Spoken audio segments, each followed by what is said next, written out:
tema central da nossa aula de hoje é uma pergunta com tentativas e esforços de resposta.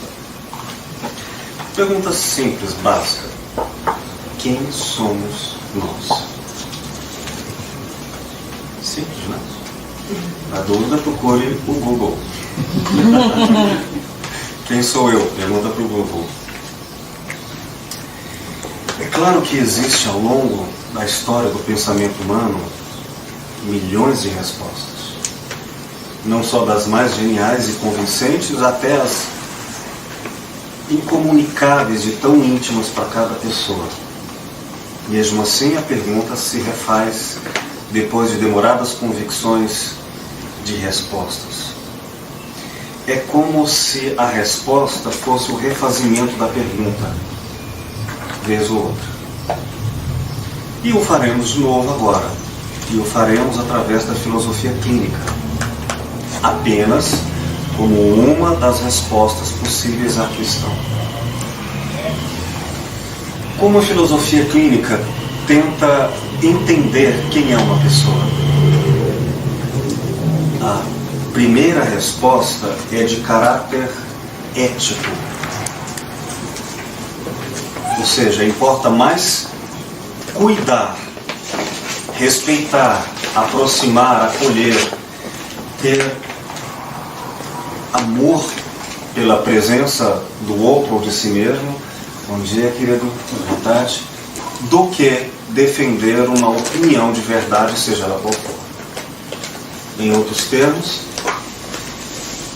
nenhuma verdade, nenhuma teoria da verdade pode justificar um ato sequer de agressão ou violência ao próximo.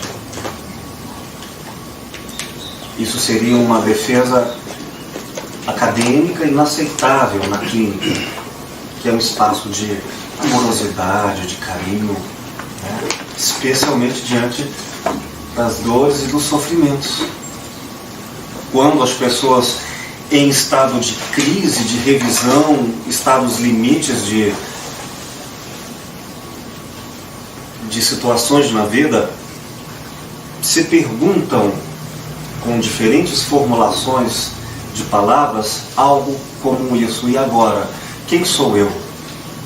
O que pode ser refletido de várias maneiras: o que eu faço, o que eu penso, o que eu sinto, o que eu creio, tudo isso que pode ser predicado do pronome pessoal.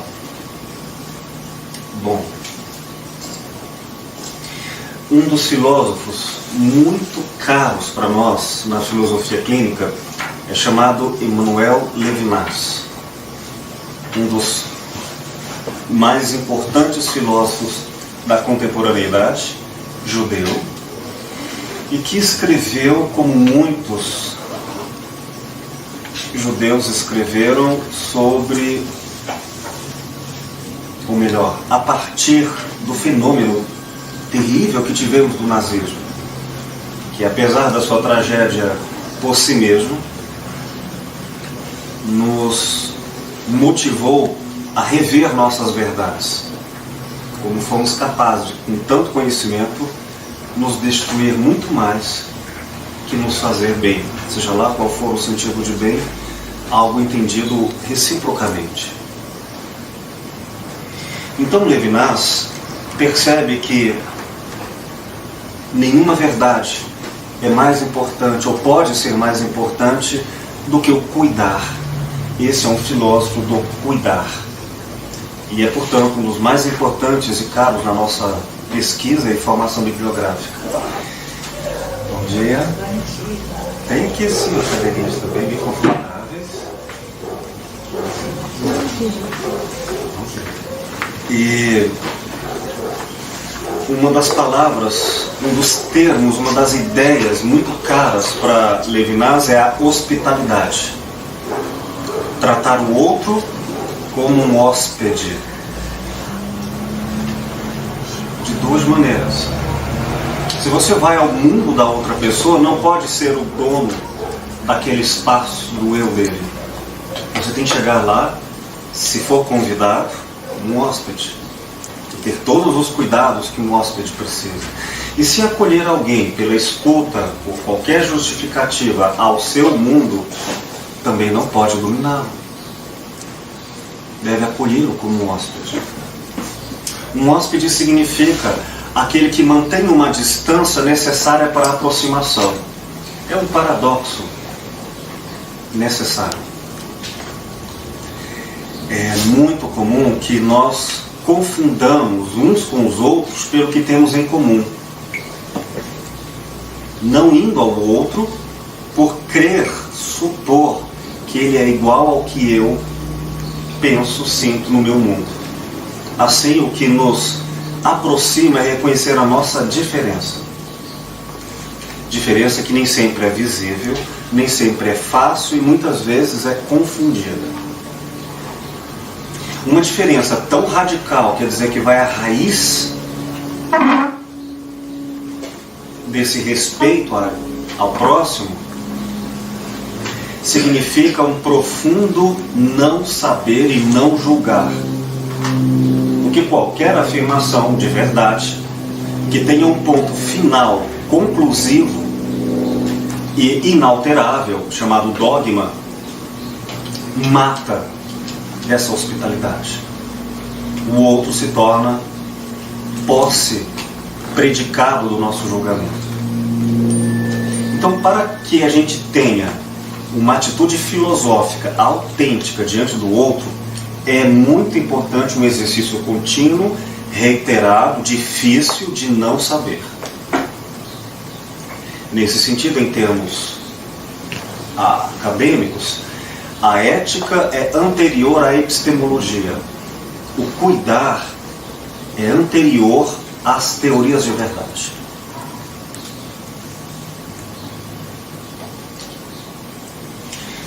Vamos então à pergunta: quem somos nós?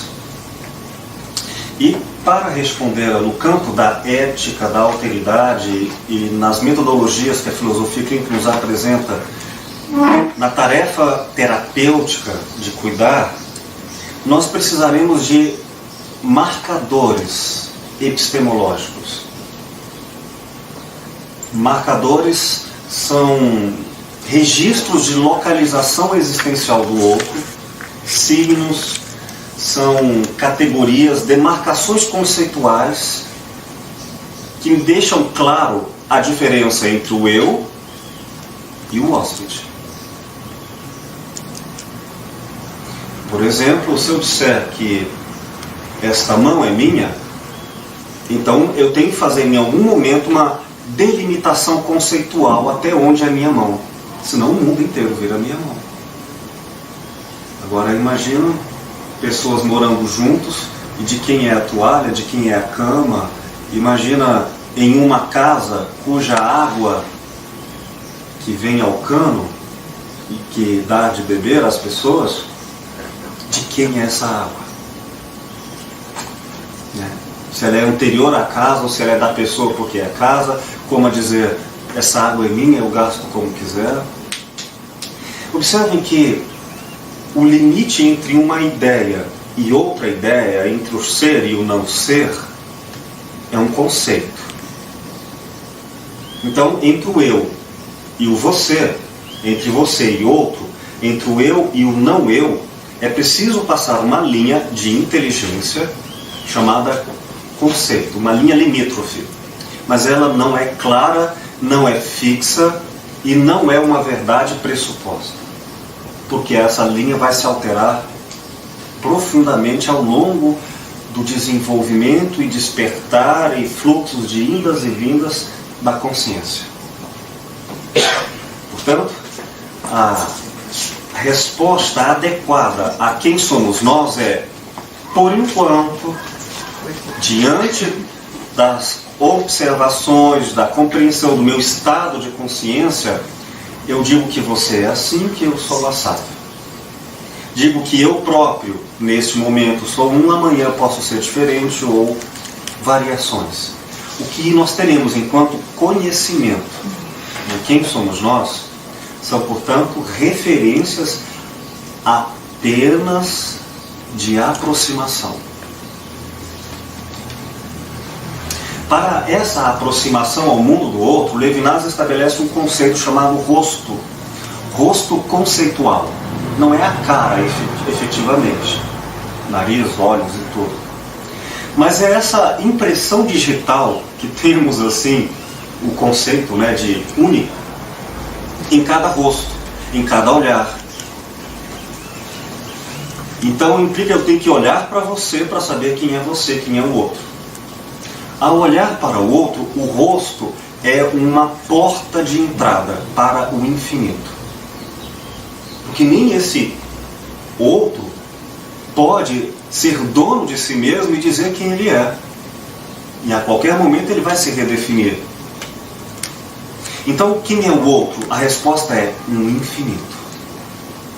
Todo conhecimento que deixa as verdades conhecidas com etc. do latim e outras coisas, com aberturas para as contradições, para as inclusões, para as revisões, para novas indexações de significado ao longo das experiências de vida, vai nos colocar toda a epistemologia, toda a busca e teoria da verdade submetidas à ética do cuidar.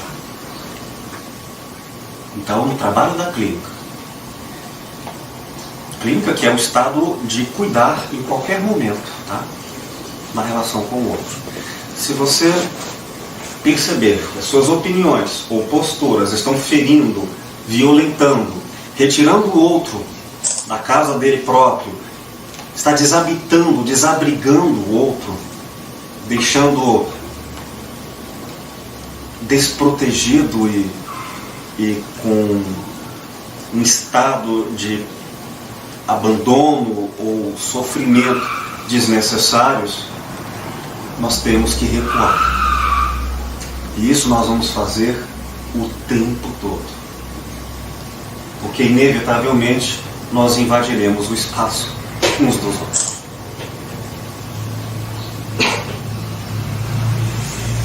Muito bem.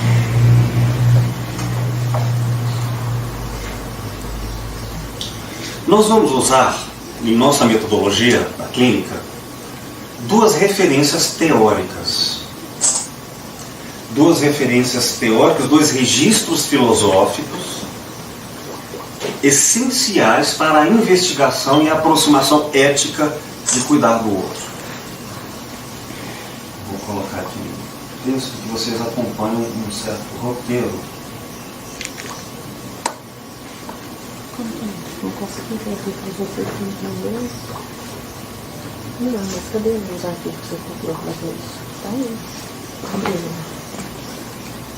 Onde ele está? Qual que é o artigo, Luiz? O artigo... Não, tá aqui. Não, tá. É só uma... Estou pensando que de repente alguém gostaria de ver enquanto...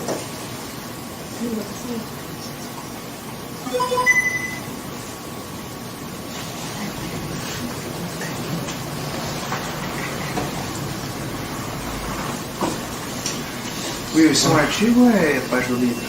Não, é só um roteiro da aula de hoje.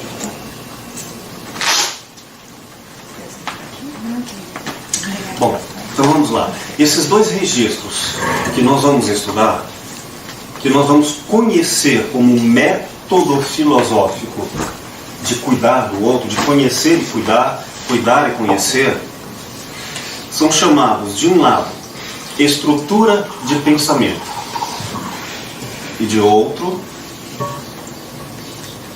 exames categoriais ou categorias de percepção. Nós vamos usar dois vieses, entre outros elementos metodológicos fundamentais na filosofia clínica, para investigar essa relação entre esses três elementos: o eu, o outro, aquele que não sou eu, e o mundo, que é em torno de todos nós. E vamos fazer isso, de um lado, pela fenomenologia, pelo olhar do ângulo de vista do eu, julgador. Então, quando você julgar alguém ou julgar o mundo, fenomenologicamente, nós estaremos falando do seu olhar. Entende? Então, uma das perspectivas da resposta de quem somos nós é o seu olhar, do lado de dentro para fora. Esse olhar, ele é um olhar comprometido pela perspectiva. Perspectiva significa não ser Deus, não ser onipresente, estar em todos os lugares ao mesmo tempo. Ao ficar em um lugar e numa relação temporal, você só poderá ver algumas coisas e não outras, como vocês conseguem ver a parede às minhas costas, mas não veem as de vocês e eu vejo. Então, mesmo que eu fale com toda a verificação objetiva sobre o mundo, eu também falarei do meu olhar. Tranquilo quanto a isso? Então, um dos campos fundamentais da nossa investigação metodológica para responder à pergunta quem somos nós é o olhar do outro. Como é que o outro vê o mundo? E aí nós vamos procurar investigar esse olhar do outro com o máximo de integridade original. Eu não posso trair, falsear o olhar do outro, pedindo para ele responder às minhas perguntas que denotariam a minha perspectiva. Por exemplo, se eu lhe perguntar, bonita minha camisa, não é? Eu já obrigo a pessoa a ter que responder segundo a maneira como elaborei minha pergunta. E ela veio por uma característica de estética e de valorização, de escolha entre outras possíveis alternativas para que haja um privilégio. Parece, tudo indica que a pessoa, ao fazer essa pergunta, exige, reclama uma resposta comprometida. Estou bonita, não estou? Pois bem, acontece que isso é em todos os aspectos. Isso é o que nós vamos investigar em fenomenologia. Um outro elemento de investigação, uma outra metodologia que nós estudaremos mais ao final do curso, é chamado a estruturalismo. Se temos na fenomenologia grandes filósofos como Levinas, Heidegger, Jean-Paul Sartre, Nietzsche, todos, desde Schopenhauer a todos esses filósofos modernos, contemporâneos, que falam sobre como cada um interpreta ao seu ângulo de vista o mundo, nós temos uma visão oposta teoricamente, chamada estruturalismo. Ou seja, não estou perguntando a sua opinião, nem a sua perspectiva, mas os elementos fixos, independentes do observador. Mais ou menos a dizer, goste você ou não, interprete você bem ou mal, eu posso afirmar de maneira estruturalista, por uma investigação, quem sabe antropológica ou sociológica, que Com licença. Bom dia. Bom dia. Bom dia. Desculpa interromper. À vontade, sejam bem-vindos. Eu posso dizer, numa visão estruturalista, que assim como eu diria que Nova York em dezembro é frio, goste de você ou não, você pode ter seu frio pessoal, mas eu vou usar um elemento objetivo, independente das pessoas, como uma demarcação de tantos graus centígrados para revelar como todas as pessoas em comum considerariam isso. Eu posso dizer também que, por exemplo, na ditadura de 64 no Brasil, o povo brasileiro estava oprimido. Claro que haviam pessoas que não estavam individualmente, umas consideravam mais ou menos, isso passava por interpretações pessoais, mas eu também posso fazer uma leitura histórica, sociológica, contextualizada, independente da pessoa, não posso? essa visão, uma busca de independência das variações de perspectivas, não comprometidas com o olhar pessoal, mas segundo as articulações da arquitetura do entorno, é chamada de visão estruturalista.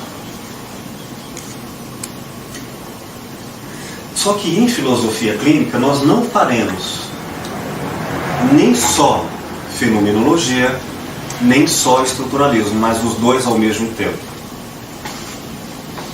Então nós faremos uma coordenação de métodos, de aprendizagens para perceber como esta pessoa na minha frente vê o mundo no ângulo dela e comparar isso com uma leitura do entorno dessa pessoa, os elementos externos, supostamente externos a ela, para comparar, para ter parâmetros de julgamento. Se essa pessoa, por exemplo, disse que é inteligente, aí eu vou comparar isso, já que ela está contextualizada, como os parâmetros do entorno vão entender isso por inteligente. Para comparar. Em relação a este meio, ela é inteligente. Em relação àquele outro meio, já não é mais. Assim eu usarei todos os critérios e categorias de percepção. É belo, é feio? Bom, qual é o parâmetro, além do pessoal, para que em comparação eu tenha uma localização existencial do outro? Há questões mais complexas que envolvem estruturalismo que eu não tratarei agora. Mas hoje nós vamos nos dedicar a isso que chamamos de exames categoriais. Um estudo do entorno da pessoa. Será tanto o entorno da pessoa quanto como esta pessoa se relaciona com o entorno. Entendem?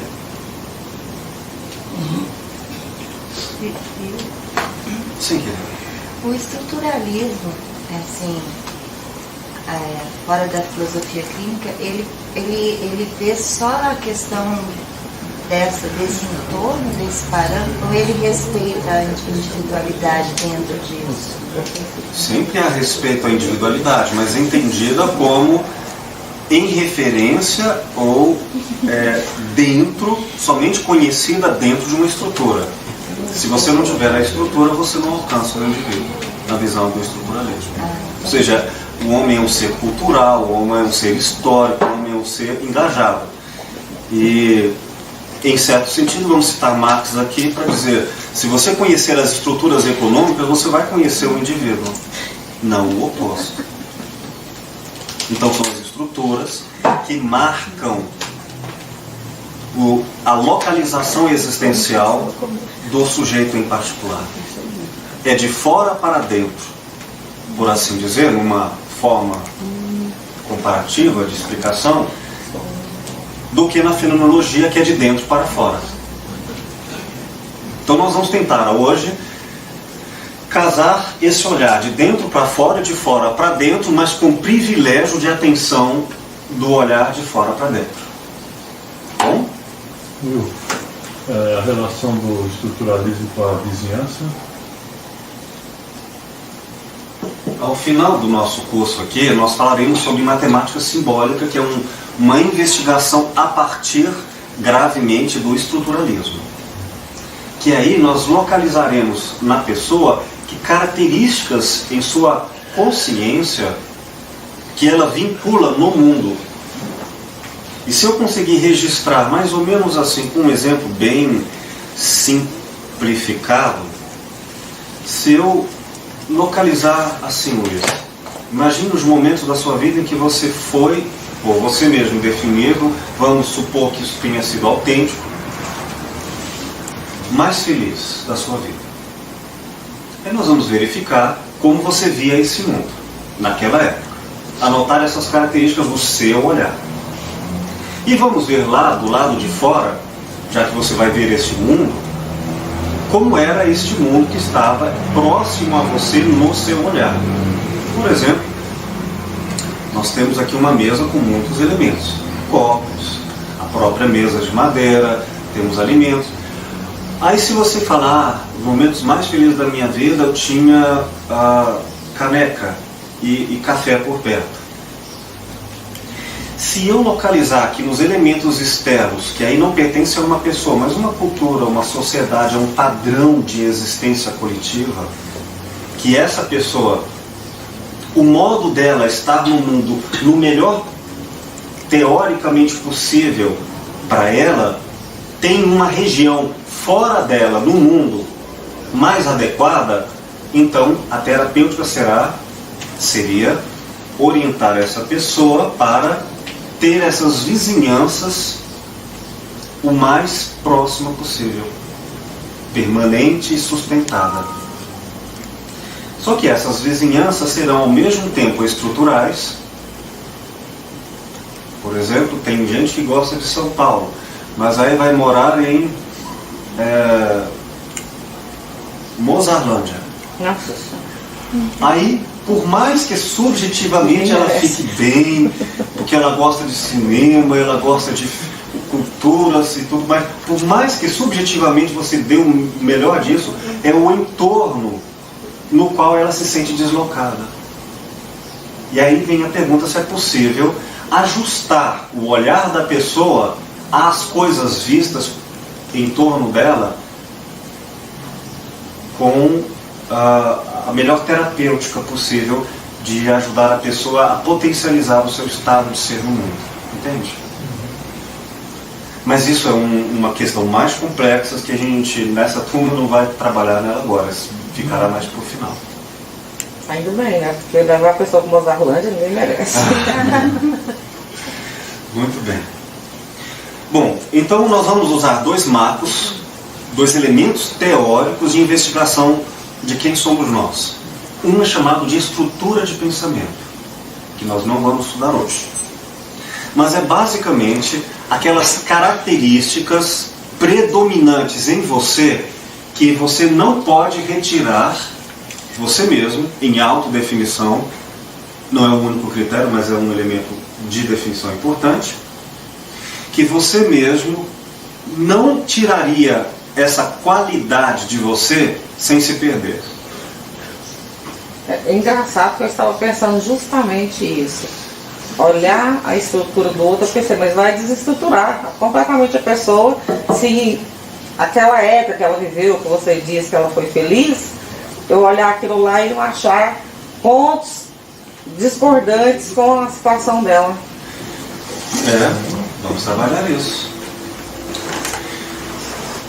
Aí ela perde a referência, não perde não? Pode ser, pode. Muita gente entra em crises por conta de não estar na sua estrutura adequada, no seu padrão, que nós chamamos de autogenia adequada. Vamos deixar isso para depois, porque precisamos trabalhar outras coisas de base. Então vamos lá. Aristóteles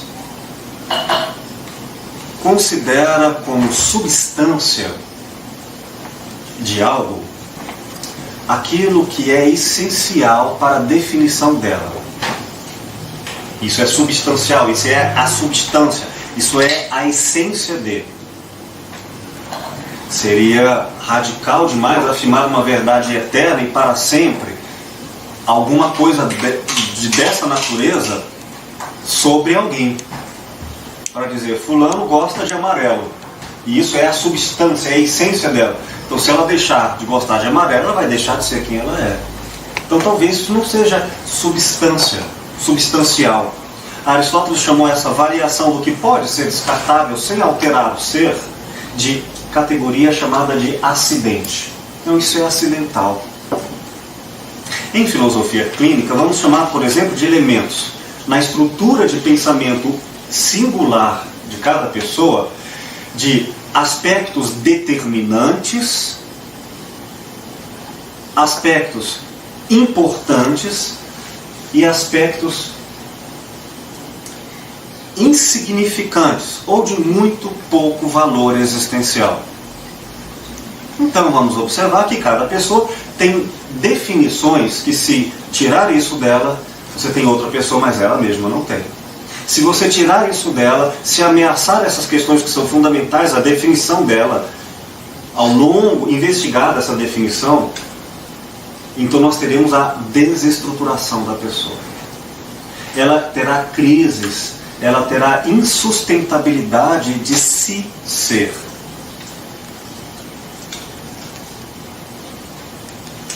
E, às vezes, isso não é necessariamente errado.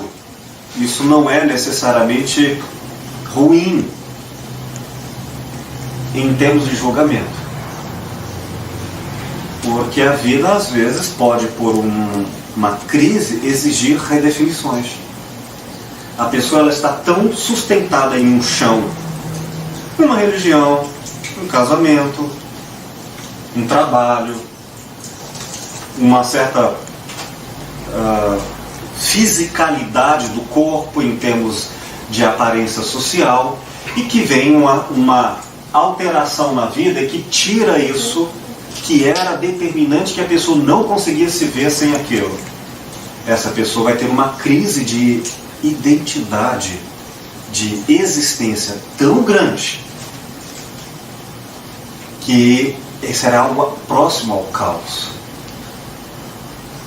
Agora, não necessariamente o que a pessoa sofre como crise é o que de fato era a base dela. Vamos dizer que eu me acostumei a andar de bengala por tantos anos, mesmo tendo uma perna normal, que de repente eu avalio e falo, mas olha, essa pessoa tem uma perna que, se fizer um bom tratamento, ela recupera facilmente. Essa pessoa, tirar a bengala dela, que não lhe é essencial, ela entenderá como uma crise de identidade. Princípio, né? Em princípio. Então a vida às vezes faz isso com a gente.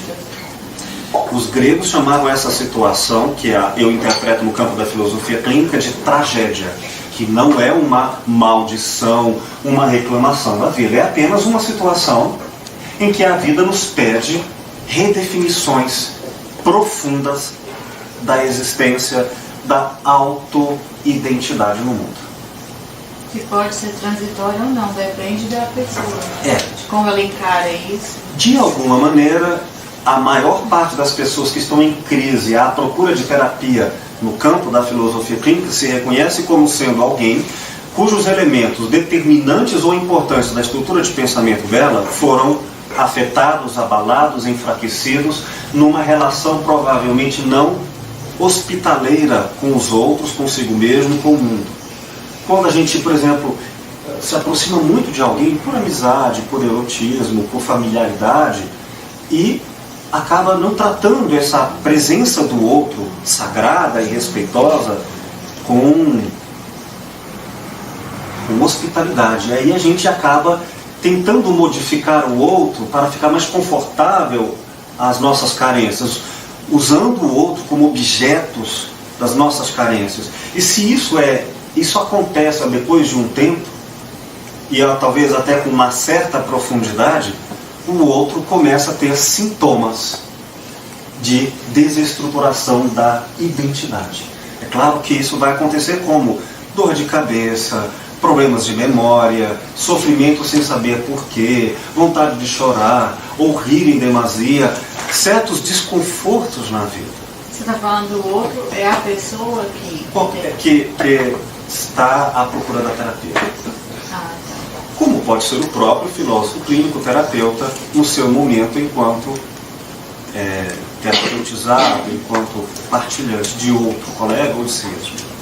É porque eu entendi que, por exemplo, assim, nesse sentido que você estava falando, a pessoa que faz essas, mantém essas relações com desrespeito ao outro, vamos dizer assim, ela que em certo momento vai procurar a filosofia clínica, ou a pessoa que está sendo vítima, vamos supor assim, né, entre aspas, dessa relação.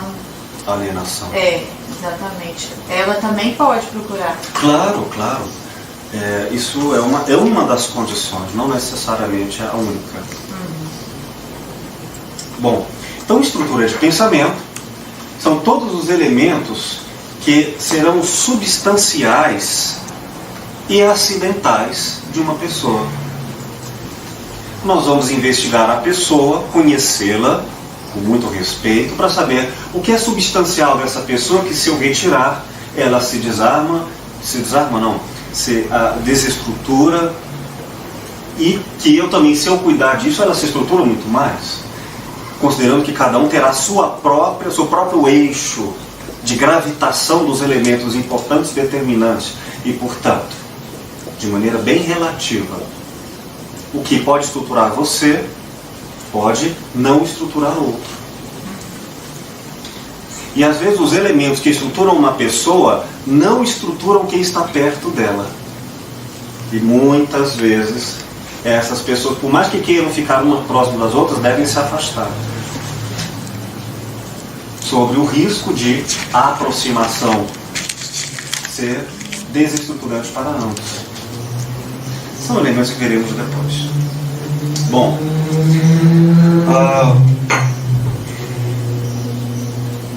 gostaria de separar, para falarmos com termos mais técnicos de agora por diante, dois tipos de conhecimento que investigaremos na clínica filosófica. O conhecimento epistemológico, que é o conhecimento teórico,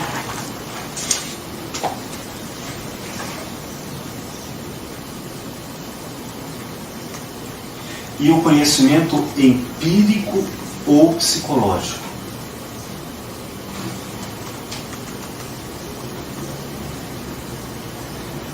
Empírico ou psicológico.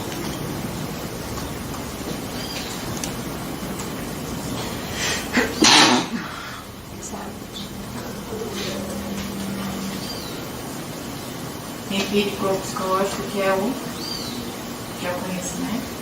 É o conhecimento epistemológico e o outro é o conhecimento empírico ou psicológico. O epistemológico é teórico. É teórico. É o que nós vamos investigar numa pesquisa filosófica sobre o outro. E o empírico é?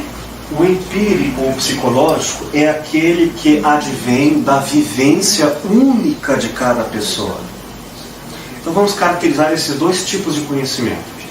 Conhecimento epistemológico, está aqui a definição, são a busca de estruturas perceptuais da cognição. Ou seja, nós vamos atrás de elementos que são anteriores à vivência. Querido, às vezes você gostaria de uma cadeira dessa com encosto, fica muito mais confortável. É verdade, não estou bem. Então, nós vamos atrás, aqui nesse tipo de conhecimento, a busca de um conhecimento universal.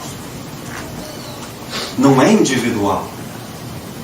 Universal para todos os seres humanos. Esse conhecimento é chamado o conhecimento epistemológico ou filosófico. Ele é um conhecimento a priori, termo latino que significa anterior à percepção. São, portanto, as condições de percepção anteriores às coisas percebidas. Vanessa, me lembre, por gentileza, aquelas duas células nos olhos que nos Cones permitem... e bastonetes. Isso. Cones e bastonetes. Cones e bastonetes. Cones e bastonetes. Qual delas percebe o quê? Cores. Cores e mudança na luminosidade. Cones e bastonetes. Se você tiver alguma alteração fisiológica na sua estrutura do globo ocular, no nível celular, que alterar, portanto, a sua percepção do mundo, é claro que esta pessoa não enxergará, por mais que queira, não conhecerá cores, não conhecerá formas, luminosidade, não é isso? Portanto, essa capacidade de aprendizagem, de captação, de entendimento, chamada cognição, ela é universal. Se você está vendo cores, é porque está pressupostamente antes desta cor vermelha, amarela, azul, está uma uma célula perceptual. Entende? Só que nós não faremos isso em termos de corpo. Não é uma investigação anatômica. É uma investigação mental, da psique. Nós vamos então, na estrutura de pensamento, buscar, enquanto conhecimento epistemológico, quais são as percepções universais, portanto de todo e qualquer ser humano, que, uma vez existente, através dela é possível classificar e entender o mundo. A estrutura de pensamento, nesse sentido, nos dá um conhecimento formal. O conhecimento formal não tem conteúdo, não tem vivência, não tem experiência nenhuma. Ele é um conhecimento puramente abstrato. Quem nos mostra esse tipo de conhecimento é Immanuel Kant, na Crítica da Razão Pura. Ele chama de conhecimento transcendental. Vamos lá. Immanuel Kant utiliza-se de categorias de percepção. Isso ele faz uma pesquisa, na verdade, uma revelação da nossa estrutura cognitiva do mundo, do ser humano, todo e qualquer ser humano diante do mundo. E ele faz isso antes de qualquer investigação neurológica, que depois, em termos bem práticos, experimentais, verificou-se o que Immanuel Kant havia observado.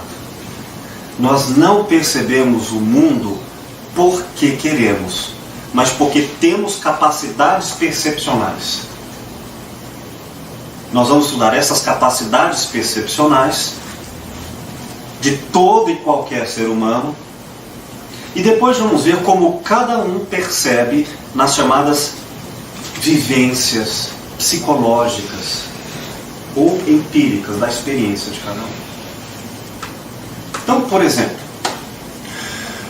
um campo de percepção formal, epistemológico, vou chamar de sensoriedade. É toda a capacidade propriosensitiva do corpo de captar o mundo em torno. Portanto, quente, toque, cores, todos os elementos orgânicos, vegetativos ou conscientes, tudo isso vai ser investigado neste campo perceptual. Quem tem uma sensoriedade, um campo sensorial, no campo epistemológico, na teoria aqui do conhecimento epistemológico, se eu identifico que, digamos, aqui tenho 4 pessoas que os elementos da percepção física, corporal no mundo, sejam determinantes. Vamos imaginar, por exemplo, alguém que dedicou a vida inteira a jogar futebol, e ela vai dizer, e nós vamos verificar isso de várias maneiras, já falamos sobre isso, depois mostrarei essa metodologia da investigação da anamnese do discurso do outro depois. Vamos dizer que essa pessoa diga, e eu reconheça, que se ela não jogar futebol, ela se desestrutura como ela mesma consegue viver no mundo. Não acontece coisas assim? Pois bem. Então nós vemos que o corpo é fundamental. Mas se você pegar 2 jogadores de futebol, eles vão entender, o corpo deles vai perceber na prática vivencial do mesmo jeito? A capacidade de driblar, a capacidade de sentir cheiro, como cada um vai sentir o cheiro, não será muito pessoal? Não só pessoal, como variável dele para ele mesmo. Se eu começar a comer um chocolate e depois eu comer mais chocolate, não importa não alterando o chocolate, eu alterarei o que antes era bom ou ruim, muito ou pouco, doce ou amargo. Então, nós temos, de um lado, conhecimento formal, epistemológico, que chamarei de sensoriedade. Todo ser humano tem corpo, não tem? Bom, e aqueles que não têm corpo, então não terão esse elemento. Mas é um elemento perceptual. Corpo. Agora, esse é o conhecimento epistemológico, tranquilo? Formal. Não estou falando de nenhuma vivência. Agora vamos lá. Como cada pessoa vive a experiência do tomar o suco de uva, um gosta, outro não gosta, isso eu chamarei de conhecimento psicológico, que é o conhecimento vivo. É o de você na sua história, que não se confunde com outra pessoa que tem história e tem vida. Conhecimento psicológico ou conhecimento empírico. Tranquilo quanto a esses dois tipos de conhecimento? Nós vamos, portanto, na estrutura de pensamento, investigar todos os campos de percepção cognitiva que o ser humano, até agora, parece que desenvolveu. Não sei como são os homens em Marte, as mulheres em Vênus, mas nós vamos falar da condição de investigação do fenômeno humano. A estrutura de pensamento, que será este agora tema de próxima aula. E nós vamos também, sobre o conhecimento epistemológico e o conhecimento psicológico, vamos investigar agora 5 categorias de percepção, não da pessoa, fenomenologicamente, mas da pessoa com relação ao mundo e do mundo com relação à pessoa. São categorias de localização existencial em torno da pessoa. Em torno. Se eu não tiver essas categorias de percepção do entorno da pessoa, eu não terei conhecimento sobre ela. Will, quando você fala em torno da pessoa, você está envolvendo também, pode ser uma visão do mundo dela em questão dentro da sociedade?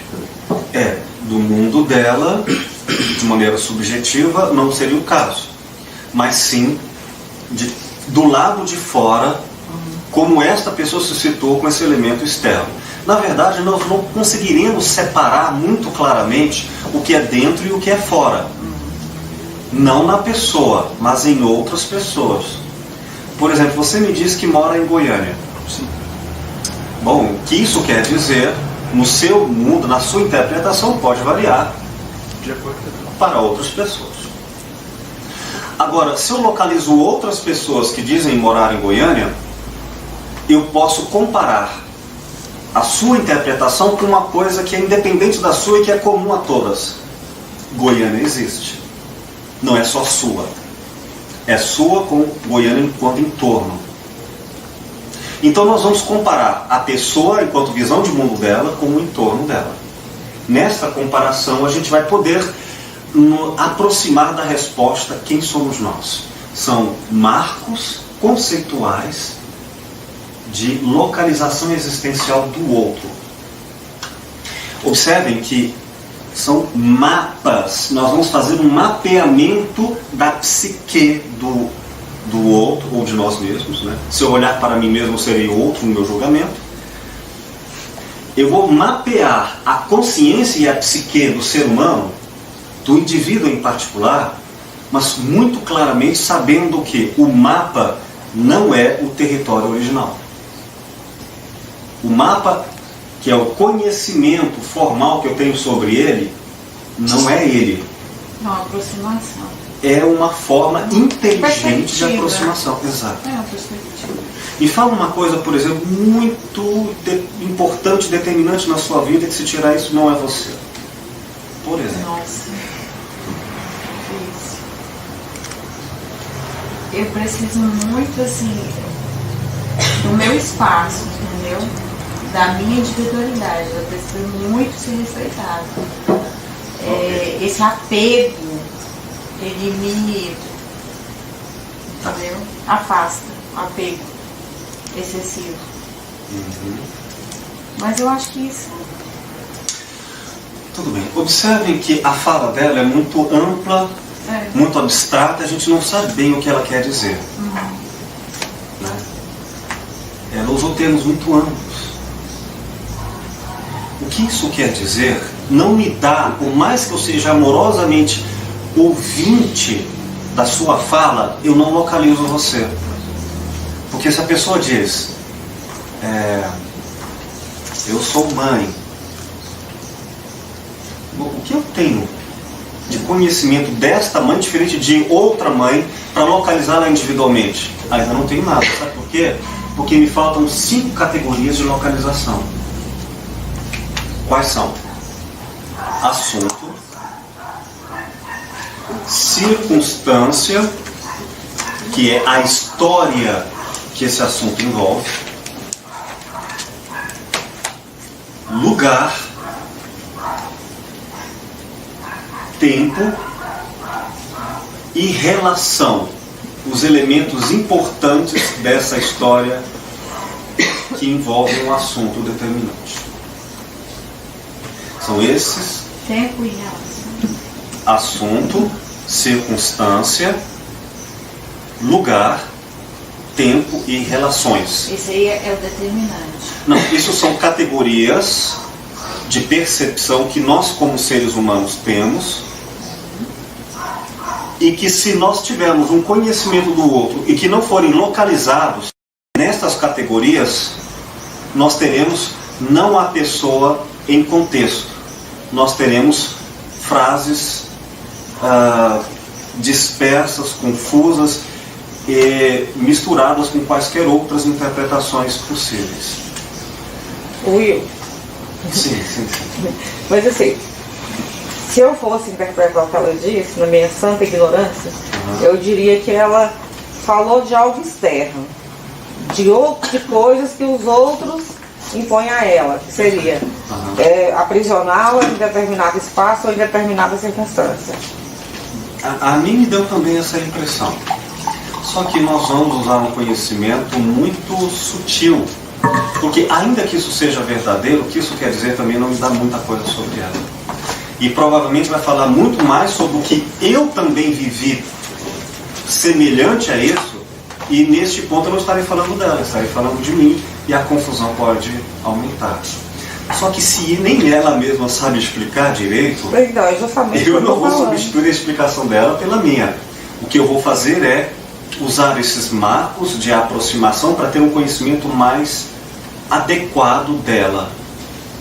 Não, mas eu acho que o que a Maria José falou tem contundência mesmo com o que eu falei, não é nesse sentido de você já pode, não vou falar presumir, né? Mas pode ter a perspectiva de que eu já passei por situações em que eu sofri esse tipo de coisa que eu falei. Tanto é que é marcante pra mim, que eu falei de primeira. Então já dá pra ter uma ideia.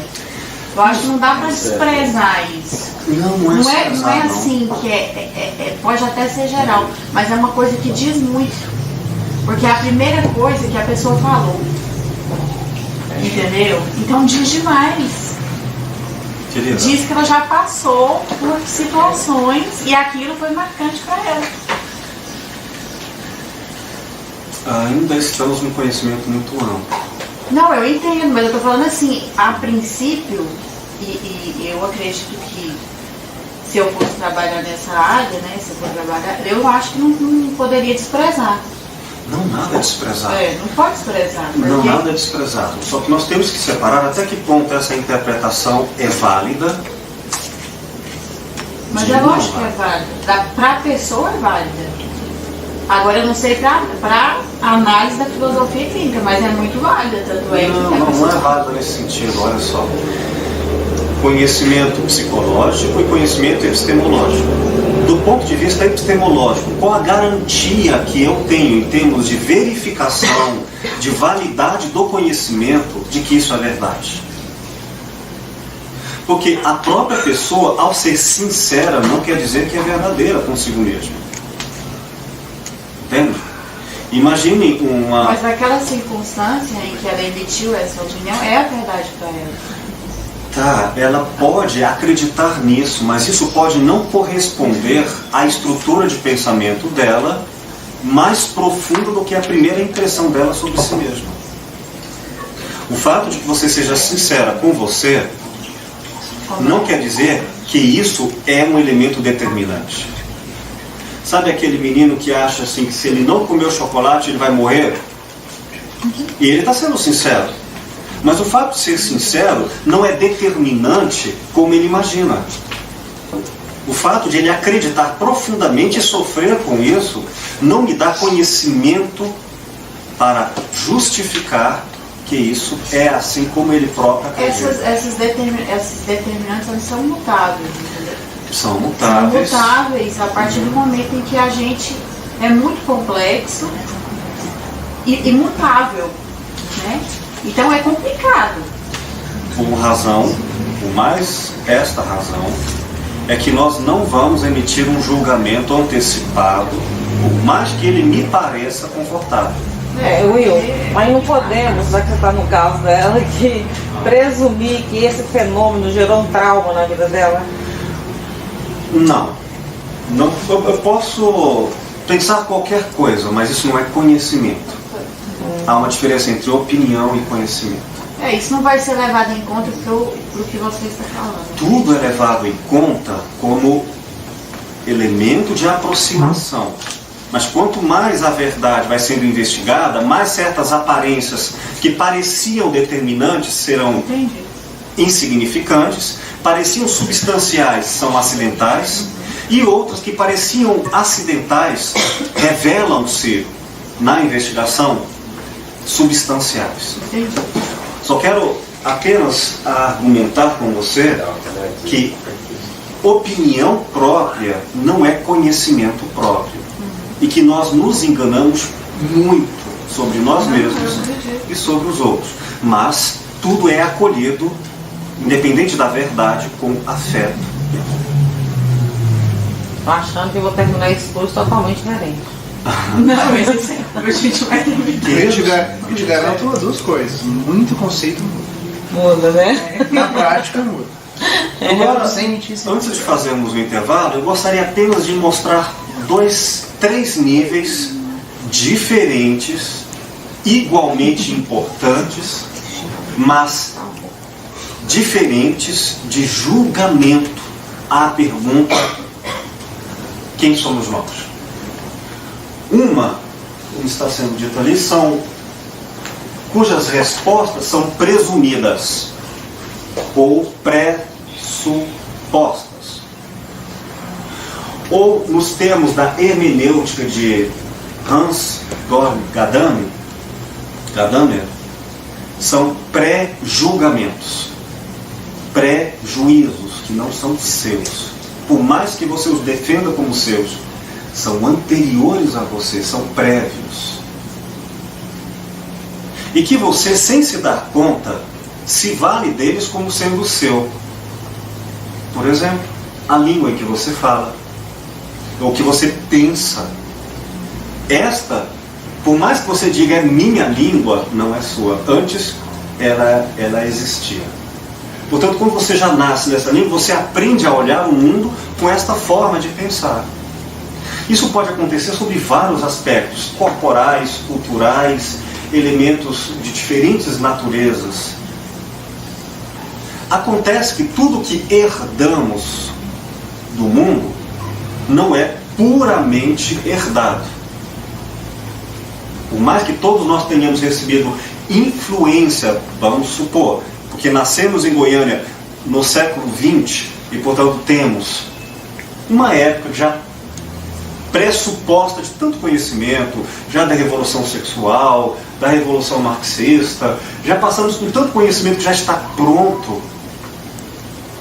Meninos hoje já nascem e já usam tablet aos 3 anos, 2 anos. 2 aninhos. Então, naturalmente, o mundo deles vai ser presumido de outra maneira daqueles que aprenderam a mexer no motor de geladeira, como o máximo de tecnologia acessível. Ora, então este conhecimento pressuposto ou presumido é da herança cultural. E vem nele muito lixo psíquico, que não tem a ver com aquela pessoa em particular. Não vem nenhuma verificação, nenhuma validação. Esse pressuposto, ele tem algumas características. É o que as pessoas chamam no senso comum de preconceito. Preconceito não é uma qualidade pejorativa, tá? É apenas uma verdade presumida sem julgamento como absoluta. Preconcebida, né? Preconcebida. Então, se eu digo que eu não lhe conheço, eu digo que você é uma pessoa boa, olha, eu olhei para ela, uma boa pessoa. Isso é tão preconceituoso, presumidamente aceito, quando você olhasse para você e dizer, ih, essa pessoa não presta, é uma pessoa bandida. Então, é tão preconceituoso o que julga sobre coisas qualitativas e socialmente boas, quanto os que julgam qualitativas e socialmente más. O problema não está aí. É que quem só fica nesse tipo de conhecimento de resposta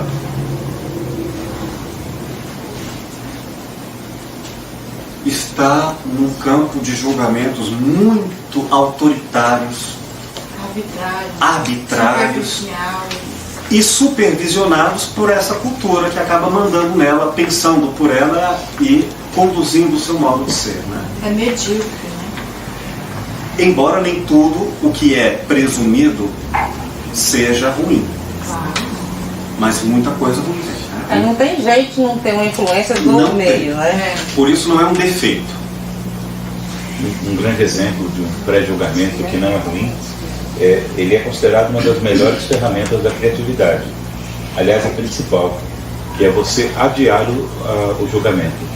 No brainstorming, o que você faz, aquele toró de palpite, é você não julgar, para que nenhuma ideia ridícula, naquele momento poderia ser ridícula, seja interrompida, mas ela, somando com outras ideias, ridículas ou não, se transforma em algo muito novo. Então, não julgar, nesse caso, é uma busca, é importante. Jung fez um trabalho belíssimo de associações livres de palavras. Fala que der na sua cabeça 10 palavras, depois outras 10, não sei o quê. Quer dizer, essas palavras não foram pensadas, não foram concluídas, foram presumidas. E da maneira como elas foram presumidas, eu sei as fontes anteriores de onde essa pessoa foi buscar. Então, seja como for, é uma forma de conhecimento. E nós sempre o teremos. A pessoa chega no consultório, eu já tenho presumidamente, é uma mulher, é um homem, tem tal idade, veste de tal maneira, tem certa classe social, econômica, é religiosa, prefere time de futebol, gosta de crianças, não gosta de... Tudo que ela falar, os primeiros movimentos serão presumidos. Isso não é defeito, como você está dizendo. Isso é uma das nossas necessidades. Mas atenção, anotem aí alguns cuidados desse nível de conhecimento. Pessoas que estão nesse nível e não saem dele, elas tendem, vou falar em termos de tendência, a simplificar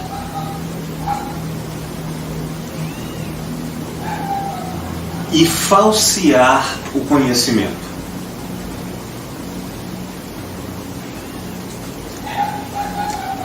Duas características. Sendo suas opiniões, né? Sendo suas opiniões fragmentadas e reducionistas.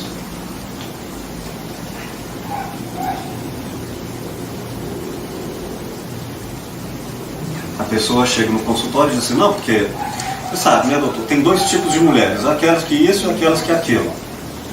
Mas de 7 bilhões de pessoas que tem no planeta, só tem dois tipos. Fragmentadas, hein? Reducionistas. Obrigada. Reduz tudo ao tamanho da pouca inteligência, do pouco alcance.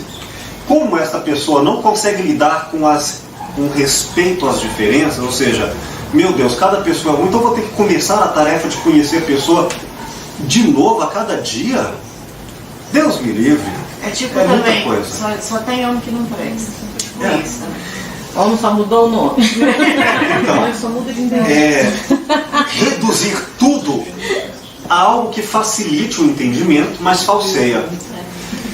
Se vocês forem atender pessoas no consultório com problemas ligados, o que é muito comum, a relacionamentos e casamentos, vocês vão ver um dos padrões muito típicos de nossa época, como um julga o outro. Tá. Mas é só isso. E essa redução acaba sendo englobada em vários aspectos. São grandes prejuízos de uma época, de uma cultura, de uma sociedade. Esses valores, que nós também temos, devem ser profundamente observados, sobretudo em nós, para não reduzirmos o outro. Fragmentado porque ele não consegue ver as diferenças, as multiplicidades, os sistemas, as complexidades.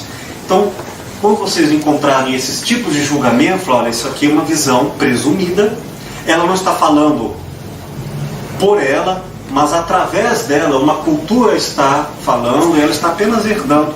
Eu estou diante de uma pessoa com uma característica marcante, é uma pessoa imediatista, pelo menos até onde e o quando isso for importante. Outros elementos marcantes desse olhar são dessas respostas ou visões presumidas ou pressupostas. Elas têm um padrão lógico de entendimento, chamada mecânica. Elas têm um padrão mecânico de julgamento. Mecânico de julgamento. Padrão mecânico de julgamento. Esta visão mecânica é entendido aqui a partir da filosofia e ciência de Isaac Newton, que foi um dos baluartes da modernidade. Nós pensamos grandemente à maneira de Newton. Graças a Deus, nós superamos a Idade Média através de Newton, mas também ficamos reduzidos a ele se ficarmos mecânicos. Como é a leitura mecânica do mundo? Ela é uma relação lógica de causa e efeito de curto alcance. Relação lógica de causa e efeito de curto alcance. Por exemplo, a Heloísa diz que está com dor de cabeça. Uma visão mecânica seria: é por causa disso ou por causa daquilo? Causa e efeito. É por isso ou por aquilo? Eu pego alguns elementos separados, fragmentados e uso como respostas. Já viram esse tipo de resposta diante dos problemas da vida? São mecânicas. Oposto a isso seria a visão sistêmica, intuitiva, que envolve, olha, ela tem dor de cabeça porque são tantos os aspectos que eu já não vou ver mais este ou disjunção, separação, aquele. São todos esses, é um padrão, é um sistema, é uma síndrome, é uma complexidade. Mas muita gente não dá conta do complexo, então reduz de maneira mecânica. A explicação lógica causal, ela tem limites. Você só pode fazer conexões de 4 ou 5 tentativas. Pessoas mais inteligentes conseguem pensar com mais alternativas ao mesmo tempo. Por que você é uma boa pessoa? Bom, por causa disso, porque seu pai, porque sua mãe, porque isso, por causa da escola, não sei o quê. Causas. Cada uma delas fragmentada, separada da outra, que juntas parecem explicar. Isso tudo é bem característico das visões mecanicistas de respostas presumidas na vida.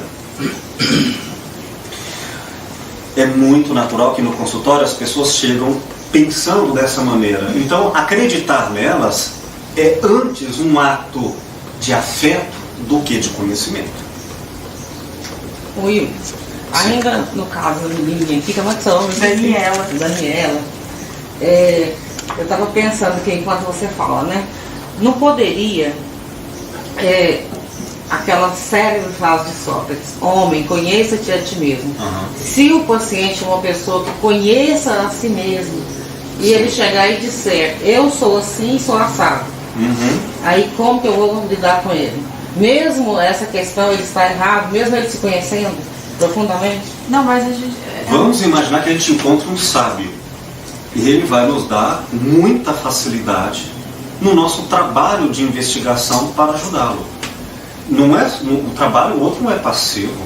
Às vezes o outro pode ajudar muito o terapeuta a conhecê-lo, se dar a conhecer, e trazendo as suas próprias análises, seus próprios conhecimentos, só que aí nós não estamos dentro de pessoas com respostas presumidas.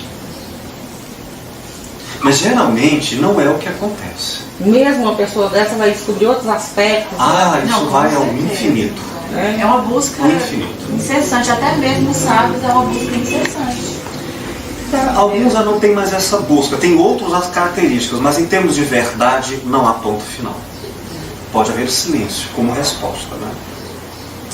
Pois bem, outra tendência típica das respostas presumidas são respostas que tendem ao extremismo.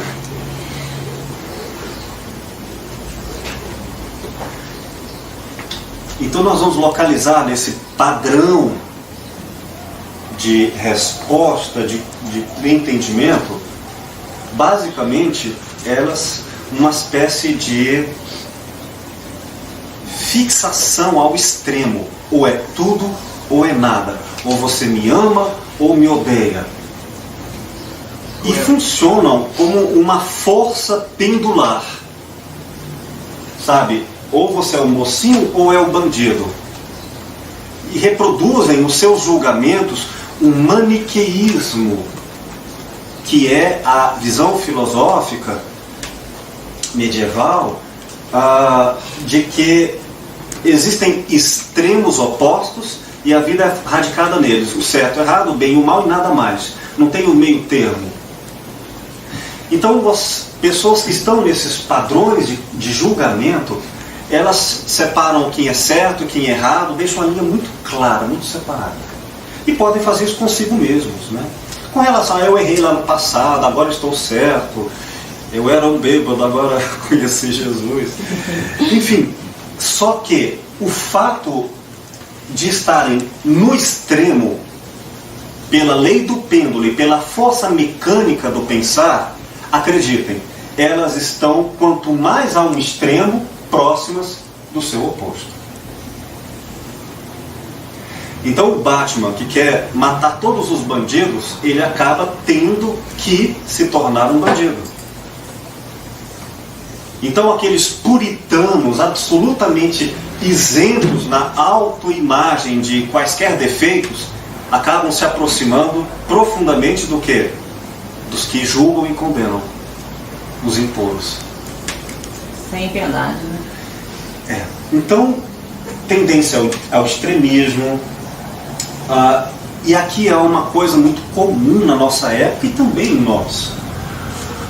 Uma armadilha conceitual. Digamos que nós tenhamos desafetos na vida. Vocês já tiveram? Inimigos número 1?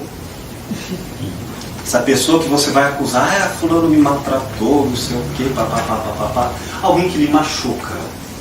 Alguém ou situação. Pois bem, cuidado. Se estiver nas respostas presumidas da vida, pressupostas, dentro de um padrão muito comum que são mecânicas, se você combater este inimigo número 1, a quem você vai estar combatendo?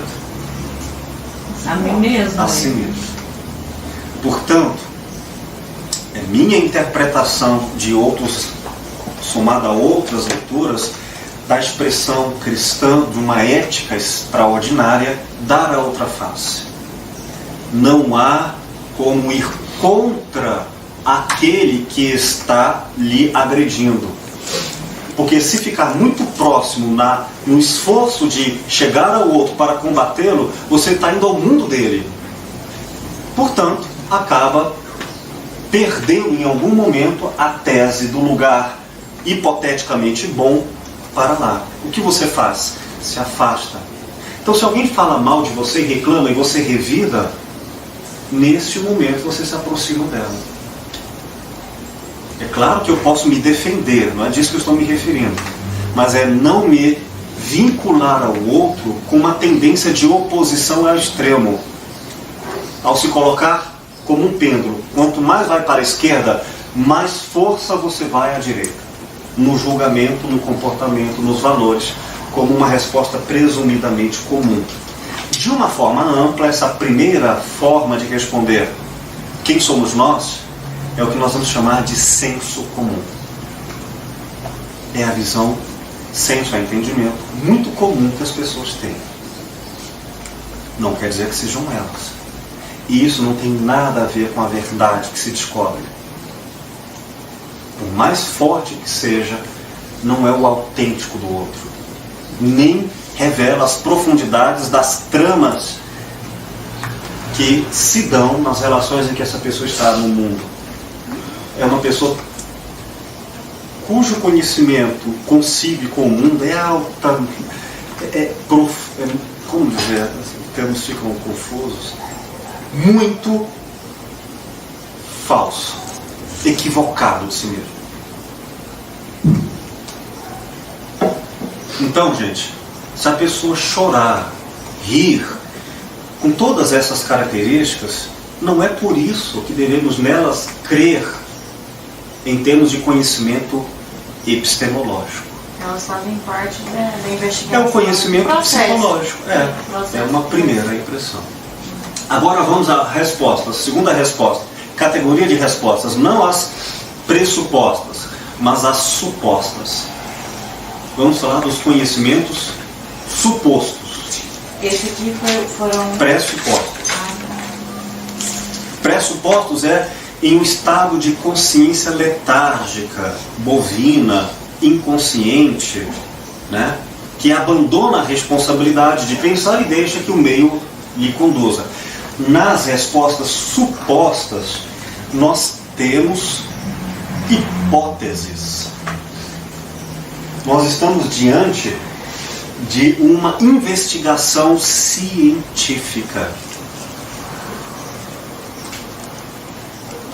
Estas suposições têm nomes muito claros aqui. São axiomas e princípios.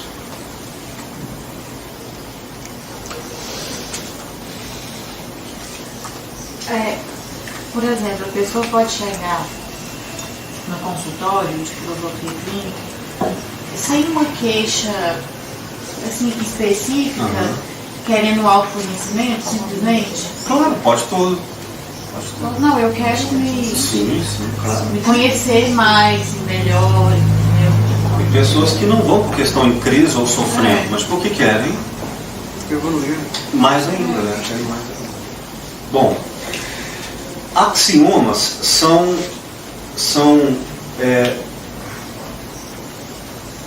ideias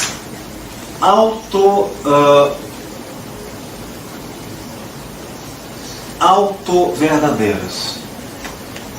São verdades postas, são postulados. Mas que não tem comprovação científica. Não tem comprovação.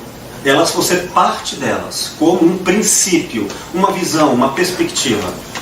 Só que, diferente das pressupostas, você vai justificá-las. As que são pressupostas, eu herdo e permaneço com elas. Abandono para ficar no lugar de outros, mas eu não penso por mim. Sou apenas passivo diante do pressuposto. Agora não.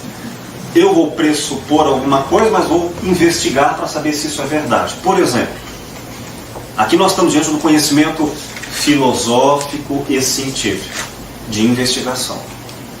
Alguns exemplos. Isso aqui é inteligência sofisticada. Thomas Hobbes, no século XVII, diz que o homem é um lobo. Não há diferença entre um humano e um irracional. Basicamente, o ser humano é conduzido pelas leis de ataque e defesa. E nada mais. O que é a razão? Nenhum diferencial importante. Do ponto de vista dos instintos, não muda nada. A razão também não vai explicar a verdade nem a essência de nada. Elas servem apenas como um modo mecânico de lidarmos com o nosso instinto. Quem vai recuperar Hobbes para fundamentar a sua psicologia é Sigmund Freud. O homem é instinto. Mas não vamos tratar de Freud, vamos pegar Hobbes, Thomas Hobbes em sua obra O Leviatã. Só que agora ele tem um suposto. Olha, para mim, o homem é um bicho instintivo e mau. É diferente da tese da suposição de Francisco de Assis, tá bom? Que o homem é bom por natureza. Na tese de Hobbes, ele olha, bom, supondo isso, pressupondo isso, se você discordar de mim agora, ele vai argumentar e vai procurar fundamentar. Por que você tranca o seu cofre quando sai de casa? Por que você tem guardas? Por que você isso? Por que você... Aí ele vai pensar, tá vendo? Se você discorda de mim, então não tenha mais cercas nas suas propriedades. Vamos ver se as pessoas vão respeitar. Você acha que está sendo muito bom? Então vá até a periferia onde não tem policiamento adequado. Vamos ver se você vai acreditar na bondade das pessoas. Você está sendo boazinha aí porque você está com comidinha, proteção e tudo mais. Então ele argumenta, e é difícil De contra-argumentar. ir contra-argumentar. A tese de Freud de que tudo é sexualidade. Olha, é difícil contra-argumentar. Não, essa já é mais fácil. Né? Olha, muito. Claro que ele não está certo, né? Esse pansexualismo, mas muita coisa é sexual e a gente não se dá conta. E ele prova. Essa é a questão. Só que antes dele provar, ele parte de um princípio, no caso de Freud, materialismo. Para Freud não existe vida anterior ao nascimento, nem posterior ao nascimento. Então, é um pressuposto filosófico, é um suposto, um postulado, um axioma, um princípio. Diferente do de Sócrates, para quem a vida existia antes e depois da morte. Agora, cada um vai argumentar. Aí Sócrates vai argumentar porque o seu suposto é demonstrado. Só que agora nós estamos no campo do conhecimento. Antes da opinião. Tranquilo? Terceiro elemento. Will, Ah. por exemplo, assim, a partir desse princípio, Sim. aí você depois, né, durante esse curso, você vai explicar como o filósofo clínico vai levando a pessoa ao conhecimento desses determinantes dela, sim. dessas verdades aí. Nem Porque- sempre é levá-la ao conhecimento, mas atender às suas demandas, que é ajudá-la a se estruturar. Pode acontecer que algumas pessoas se desestruturam com o conhecimento. Tipo, eu não quero saber o porquê disso ou daquilo, eu quero apenas sentir. E dar o conhecimento a ela é desestruturá-la. Há pessoas que não conseguiriam saber que dentro da barriguinha linda que elas têm, tem coisas feias como intestino grosso. O conhecimento elas não suportariam. Você está falando tipo sombras. A verdade às vezes São esmagaria. várias teorias, né? Mas enfim, vamos à terceira resposta, que não é nem presumida, nem é suposta. Nós teremos as duas, mas é um nível mais profundo de conhecimento, que é o que trabalharemos em filosofia clínica. É o conhecimento filosófico clínico.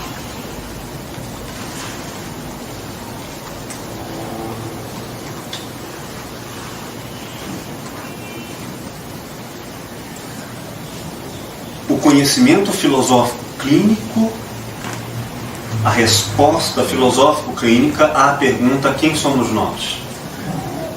Bacana isso agora. Eu já falei, eu só vou repetir. Primeira característica: é um conhecimento fundamentado primeiramente na ética, que já não tem a ver com os outros dois anteriores, tá? Portanto, a preocupação agora é o cuidar. Se alguém quiser dedicar-se a uma literatura excelente sobre o cuidar, leiam Leonardo Boff. Para ele está bem claro que a filosofia, que os gregos não foram essenciais na coisa mais importante, que é anterior ao próprio conhecimento, que é o cuidar. Para ele a gente começa a filosofar não porque duvida das coisas, isso também é verdade, mas antes porque sofre. E é diante da dor que nós vamos pensar a vida. E pela compaixão, pela hospitalidade. Leia Faz sentido. a hospitalidade, o cuidado, várias obras, eu tenho algumas aí que eu mostro. Ou então, primeira característica desse tipo de conhecimento: nenhuma opinião é importante, nenhuma verdade é importante se não for respeitado o cuidar generoso diante do outro ou diante de si mesmo. O acolher. O acolhimento. E este conhecimento, que é filosófico, ele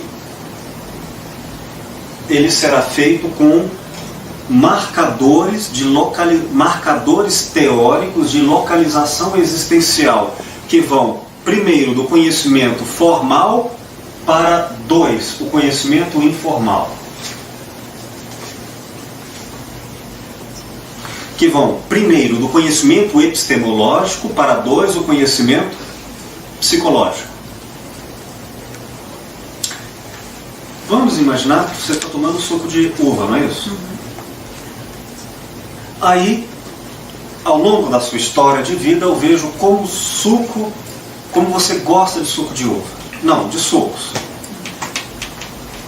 E que você chega até a colocar o suco como algo importante na sua vida. Bom, o suco de uva, especificamente esta taça de agora, a gente chama isso de conhecimento psicológico ou empírico. Não é isso que vai me fazer conhecer você, senão, ao tomar o suco, você deixa de existir. Não. É um modo de existência que é tomar suco. Então eu vou localizar que a categoria de percepção sensorial em você é importante. Conhecimento teórico formal. Conhecimento empírico prático e psicológico. Prefere uva pela manhã e suco de maçã à noite. Pronto. Eu conheço formalmente as categorias e depois como esta pessoa vive isso na prática.